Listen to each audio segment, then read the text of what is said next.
Hi, my name is Brace Gonsiler. Ipapakita ko sa inyo ang hyper at ang activeness ng aking betta fish. Let's go!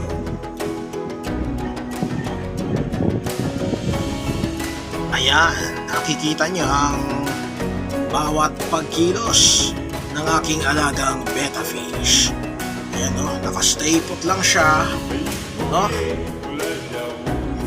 Ayan. Siyempre, kasama sa pagiging wilderness ko, siyempre kahit papano meron akong isang alagang isda. Ayan, ang ganda, no?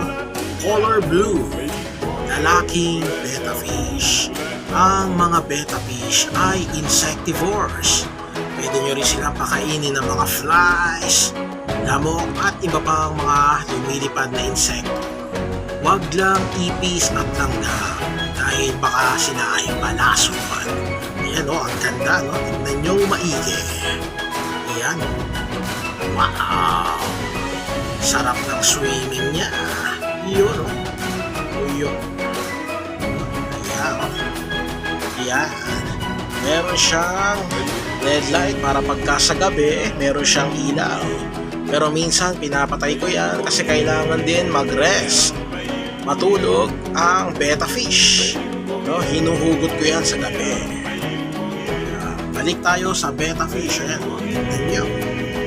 Ayan, malakas kumain ng lamok yan. Ang pagpapakain ko dyan, 4 na patay na lamok tuwing alas 8 ng umaga at alas 7 ng gabi, ganun din. 4 na lamok. Minsan, hirap ako mag-hunt ng mga lamok. Yan, yun ang pinapakain ko sa kanya. Hinahasa ko siya sa pagka-insectivores niya or carnivores. Yan. Bihira ako magbigay ng pellets. Yan pala, yan o, yung mga bubble nest niya. Nakikita nyo? Bubble nest. Yan o. Gumagawa siya ng bubble nest. No? Yan. Galing, no? Color na color. Parang blue rainbow eh. Napakaganda ang betta fish. Yan. Sobrang ganda. So ayan, pinakita ko na sa inyo kakulitan ng aking betta fish.